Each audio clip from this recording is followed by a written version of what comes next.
والله دەستی بەرز کرد دوعای خێرەوە مامۆستا. پیاوێک ئاوا ژنی هێنابوو لە خەویا بۆ بژنەکەی باس کردبوو وتی بەخوا خەویتەوە بێ تەلاقی دیت وتی بەخوا تا تەلاقی نەدەی واز نایەنەوە.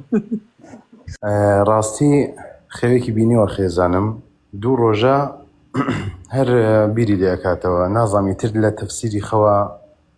وەڵاهی لە تەفسیری خەوا کابراوەتی سفری دوای فاریزە یعنی هیچ لێ نازانی. وەخوا پێت بڵم هەر هیچ کابراوتری عەرە بەڵێ ئەتڕەش بالزەفە هەر هیچ سفر.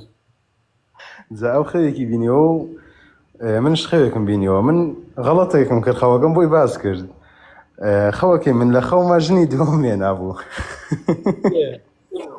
ئەنجا مێشکمی بردەوە ئەڵێ ئیلا ئەبێت تەفسیرێکی بکەی. ئیتر ڕاستی لە چەند هاوڕێکی خۆم پرسی وتیان ڕەنگە مانای ئەوە بێ ڕزق و ڕۆزی زیادەکە شتێوە بێ. ئیتر نازانم ژنی دووەمەوە بەشکم ڕاز بێ مامۆستا. وەرە دوای دەردەکەت قوربانگیان.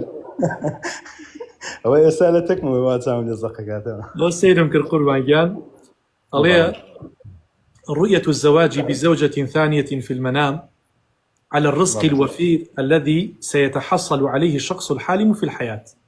كواتا أليا بينيني ژنی دووەم یعنی لە خەوتا ژنی دووەمت هێنابێ دەلالەتەکە لەسەرەوەی خوای گەورە ڕزق و ڕۆزیەکی زۆر ئەڕژێنێ بەسەرتانە. الحمد لله رب العالمين يا ربي. ئەوە معنای ئەوەیە باشە. ئەڵێ قد تشير إلى تجديد الحب والمودة بينه وبين زوجته. ئەڵێ دەلالەتی تریشی هەیە چۆن بڵێ تازەکردنەوەی پەیمانە لەگەڵ خێزانیا بە خۆشەویستی و بە ئەوین و بە سۆز و بە عیشقەوە بژێن لەگەڵ یەکتریە. الحمد لله. والله دەستی بەرز کرد دوعای خێرەوە مامۆستا. پیاوێک ئاوا ژنی هێنابوو لە خەویا بۆ بژنەکەی باس کردبوو وتی بەخوا خەویتەوە بێ تەلاقی دیت وتی بەخوا تا تەلاقی نەدەی واز نایەنەوە. مامۆستا چەند ڕۆژێک هەرمێشکمی بردووە ئەڵێ ئیلا بێ پرسیارکەی بەخوا کوژم وە و نازانم چی وتم باشە کاکە وەڵڵاهی من نیەتەوەم نییە لە دڵا ژن دووەم بێنم. ئەی باشە ئەگەر ئەوان لە خەوا شویان کرد پیاو چی بکات؟ وانیت خوا وەڵڵاهی مامۆستا قسەیەکم وتووە خوا هەر باشە تەلاقی بەدەست ئافرەت دانەناوە قەسەم بەخوا 100 جا و پیاوان تەلاقەدا.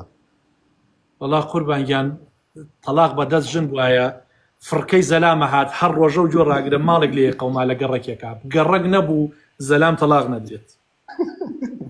ئەی ڕەحمەتت لێ بێ جەزاکەڵڵا مامۆستا زۆر سوپاس مەمنونم.